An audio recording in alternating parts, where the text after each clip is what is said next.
የዘላለም አምላክ ቅዱስ እግዚአብሔር በክርስቶስ ኢየሱስ ስም ምስጋና አምልኮ ለአምላክ ለእግዚአብሔር ይሁን። በኢትዮጵያን አሁን ታኅሳስ 29 ወር ታኅሳስ 28 የገና በዓል ተብሎ ይከበራል። ይሄ የሚከበረው በዓል መሰረታዊ በክርስትናው እምነት ውስጥ መሰረታዊ የመጽሐፍ ቅዱስ መሰረታዊ ሐሳብ አለ ወይ ብለን ማየት ያስፈልጋል። ይሄ አምልኮ የህዝብ አምልኮ ነው ወይንስ መሰረታዊ ክርስትና አምልኮ ነው የሚለውን ጥያቄ ሁላችን ብንመለከት ጥሩ ነው። ምክንያቱም ክርስቲያን ነን ካል የክርስቲያን መሰረቱ መጽሐፍ ቅዱስ ስለሆነ መጽሐፍ ቅዱስ ስለ ገና በዓል ምን ይላል የሚለውን ማሰብ ይጠበቅብናል። በኢትዮጵያ ውስጥ የምናየው በአንዳንድ ስፍራዎች ግራ የሚያጋቡ የባህል አክብሮት አለ። አንዳንዱ በገና ጨዋታ ያከብረዋል፣ አንዳንዱ በገና ዛፍ ያከብረዋል፣ አንዳንዱ በመብል በመጠጥ ያከብረዋል፣ አንዳንዱ በአምልኮ ያከብረዋል። ብቻ አንድ ወጥ የሆነ ሳይሆን ሁሉ እንደገባው ሁሉ እንደፈለገው በፈለገው ጊዜ የሚያከብረው መሰረታዊ የህዝብ በዓል ነው ማለት እደፍራለሁ እኔ። ምክንያቱም ጌታ ኢየሱስ በዓሉን እናክብርለት እንኳን ብለን ብናስብ መቼ ነው የተወለደው የሚለው ጥያቄ የት ነው የተወለደው፣ ለምንድን ነው የተወለደው የሚለውን ሐሳብ ማንሳት ይጠይቃል። አንድ ክርስቲያን ነኝ የሚል፣ አንድ መጽሐፍ ቅዱስን አምናለሁ የሚል፣ አንድ የክርስትና ሃይማኖት ተከታይ ነኝ፣ የትኛውም አባል ሊሆን ይችላል፣ ግን የክርስትና ሃይማኖት ተከታይ ነኝ ብሎ መናገር የሚችል ሰው መጠየቅ ያለበት፣ እንደ አእምሮ እንዳለ ሰው መጠየቅ ያለበት ጌታ ኢየሱስ መቼ ተወለደ? የት ተወለደ? ለምን ተወለደ? የሚለውን ሐሳብ በአእምሮ መጠየቅ አለበት እንጂ እንደ መሬት ወይንም እንደ ቤት ወይንም እንደ ርስት በውርስ የምንጠቀመው እምነት የለንም። ምክንያቱም ውርስ ርስት ነው የሚወረሰው፣ ቤት ነው የሚወረሰው፣ እርሻ መሬት ነው የሚወረሰው፣ ህንፃ ነው የሚወረሰው እንጂ እምነት አይወረስም። እምነት በውስጣችን ኢንተርናላይዝድ አድርገን ተቀብለነው እርግጠኛ ሆነን የምንከተለው ጉዳይ እንጂ ሰዎች የሚመርጡልን እናት፣ አባት፣ ባህል፣ ማህበረሰብ፣ ሀገር የሚመርጥልን እምነት የለንም። እዚህ መሰረታዊ ነገሩን እናስብ እስቲ፣ ቆም ብለን እናስብ። ምንድነው እኔ የዚህ የገና በዓል ብቻ ሳይሆን የትኛውንም ኢትዮጵያ ውስጥ የሚከበሩ በዓላትን መጽሐፍ ቅዱሳዊ መሰረት አለው ወይ ብለን ቆም ብለን ብናጤነው መልስ ማግኘት አለበት። የትኛውም የሃይማኖት አስተማሪ፣ የትኛውም የክርስትና አስተማሪ ይህን ጥያቄ ማንሳት አለበት። ይህን ስል ከቅንነት አንጻር፣ ምክንያቱም ይህን ስናገር ብዙ ሰው ሊያስቆጣ ሊያበሳጭ እንደሚችል አውቃለሁ። ግን አእምሮ ያለው ሰው ይህን ጥያቄ መጠየቅ አለበት። በጣም መሰረታዊ ሀሳብ ስለሆነ ለእያንዳንዱ የጥያቄ ክፍል ግልጽ ማብራሪያ እንደው ባጭሩ መስጠት ፈልጋለሁ።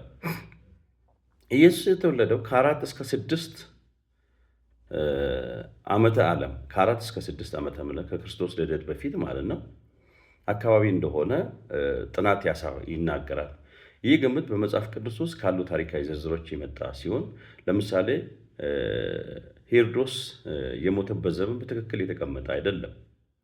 እዚህም በመላምት ነው እንዲህ የሚባለው እና ጌታ ኢየሱስ በየትኛው ወር ተወለደ የሚለው በአብዛኛው ግልጽ የሆነ የተቀመጠ ቃል የለም። ግን የተቀመጠው ታኅሳስ 25 እንደሆነ በአብዛኛዎቹ ይስማሙበታል እና እኛ ጋር ሲመጣ ታኅሳስ 28 ወይ ደግሞ 29 እንደዚህ አይነት ነገር ነው። የትኛውን ቀን በትክክል ስፔሲፋይ አድርገን እንከተል? የሚለው ነገር ጥያቄ ያነሳል። ስለዚህ ቀኑን እንኳን ትክክለኛ መሆን አለብን። ምክንያቱም አሁን ለምሳሌ ታኅሳስ 25 ተብሎም አንዳንድ ጽሑፎች የሚተርኩት ወይንም ሊቃውንቶች የሚያወሩት የጸደይ ወር መጀመሪያ ላይ ሊሆን ይችላል ብሎ ያምናሉ። ምክንያቱም እረኞች በሌሊት በሜዳ እንደሚገኙ በወንጌል ሉቃስ ወንጌል ምዕራፍ 2 ቁጥር 8 ላይ የሆነ ነገር አስቀምጧል እና እረኞች የሚገኙበት ሰዓት። አሁን እኛ እረኞች ብለን የምናስበው አንዳንዴ ነሐሴ 12 ቡሄ ጋር የሚገናኝ አንዳንድ ነገሮች አሉ። ዝብርቅርቁ እየወጣ የበዓል አክብሮት ነው እኛ ጋር ያለው እና እረኞች በዛን ሰዓት ነው ሌሊት ሊገኙ የሚችሉት በሚል ታኅሳስ 25 ነው ይላሉ። በእኛ ሀገር ግን መሰረታዊ ነገሩ በግልጽ እየተቀመጠ ነገር የለም። ለዚህ የጀምላ የምንድነው የማህበረሰብ ምንድነው ስርዓት አክብሮት ብዬ ወይንም የባህል አክብሮት የክርስትና የባህል አክብሮት ብዬ ብናገር እኔ አይፈረድብኝም። በባህል ህዝቡ ማህበረሰቡ ተስማምቶ የሚያከብረው እንጂ የገናን እንትን ከሃይማኖት ጋር ምንም የሚያገናኝ ነገር የለም። በዚህ ቀን እንድናከብር ተብሎ የተቀመጠልን መጽሐፍ ቅዱሳዊ መሰረት የለንም። ምክንያቱም ትውልዱ የሚቆጠርለት ሰው ነው። ሞቱ የሚታሰብል ሞቱና ትውልዱ ተብሎ የሚታሰበው ሰው ነው። ክርስቶስ እኮ የተወለደው እኛን እኔን ጨምሮ መዳን ከማንችለው ከዘላለም ፍርድና ሞት ማምለጥ ስለማንችል እኛን ተክቶ ፍጹም ሰው ሆኖ እኛን ተክቶ ይሄንን ሞት ሊሽር ነው የመጣው። ስለዚህ እኛ እንደ ሰው ቆጥረ ነው ቀን የምንቆጥረለትና በዓል የምናከብርለት ነገር የለም። ጌታ ኢየሱስ ያስቀመጠልን ስርዓት የጌታ እራት ነው። የጌታ እራት ላይ ምን ብሎ አስቀምጦልናል? ሁሌ በተሰባሰባችሁ ቁጥር ሞትና ትንሣኤን ትናገራላችሁ። ይህንን እንካችሁ ብሉ፣ ስለ እናንተ የተቆረሰው ሥጋዬ ነው። ይህንንም እንካችሁ ጠጡ፣ ስለ እናንተ የፈሰሰው ደሜ ነው። ይህን ደግሞ እስከ ዓለም ፍጻሜ ስለ እኔ ሞትና መነሳቴን በተሰባሰባችሁ ቁጥር ትናገራላችሁ ነው የሚለው መጽሐፍ ቅዱስ። ማለት 3 ወር ቆጥራችሁ ወር ቆጥራችሁ አይደለም፣ በተሰባሰባችሁ ቁጥር ሞትና መነሳት ትንሣኤውን ትናገራላችሁ ነው። ይሄ ግልጽ ሆነ የተቀመጠልን ይሄ ነው እንጂ እንደ ሰው በዚህ ቀን ተወለደ ብለን ግርግር የምንፈጥርበት ምንም ነገር የለም። እንደውም የተወለደበትን ማክበር ሳይሆን ለምን ተወለደ የሚለውን ነገር የተወለደበትን ምክንያት የሞተበትን ምክንያት ቢገባን ክርስቶስ በትክክል አምነ ነው ዓላማው ተረድተን ለዛ እውነት ነበር መኖር ያለብን እንጂ የምግብ ግርግር፣ የመጠጥ ግርግር፣ የጭፈራ ግርግር ስርዓት እንጂ እውነትና እምነት አይደለም። ምክንያቱም በሉቃስ ምዕራፍ 19 ቁጥር 10 ላይ ሲናገር የሰው ልጅ የጠፉትን ሊፈልግና ሊያድን ነው የመጣው። የጠፉትን በቃ የመጣበት ዓላማው ይሄ ነው እንጂ ዓለም ሳይፈጠር የነበረ ነው። መጀመሪያና መጨረሻ አልፋና ኦሜጋ የሆነ ነው። እኛ የትኛውን ቀን ምን ለሱ የምንለይለት? አልፋ ኦሜጋ ያለ የነበረ የሚኖር መጀመሪያ የሌለው መጨረሻም የሌለው ነው።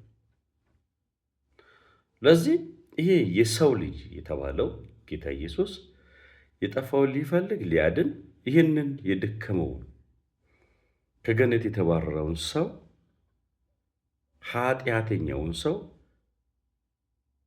ኃጢአቱን ወስዶ ኃጢአት ሊሆን ወደ ምድር መጣ።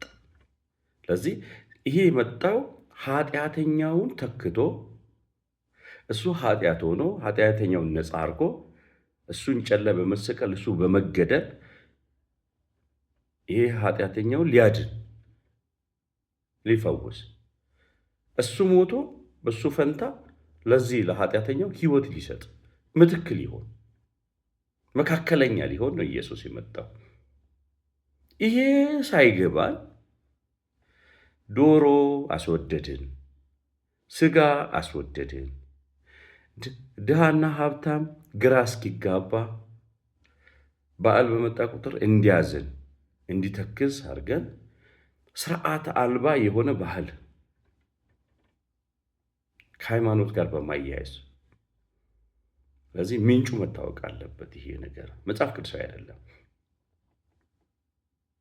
እዚህ ክርስቲያን የሆን በአጠቃላይ የእግዚአብሔር ፍቅር ሊያሳየን የእግዚአብሔር ልጅ እንደሆነ እናምንና በመጨረሻም ለኃጢአት ስርየት በመሞት መነሳት እንዳለበት በዮሐንስ ወንጌል ምዕራፍ 3 ቁጥር 16 ላይ ግልጽ የሆነ ሐሳብ ጌታ ኢየሱስ አስቀምጦልናል። ስለዚህ እባካችሁ ለምንድን ነው እንደምናከብር ማወቅ አለብን። ምንድን ነው ገና ምንድን ነው የሚለውን ነገር በደንብ ነው መረዳት ያለብን።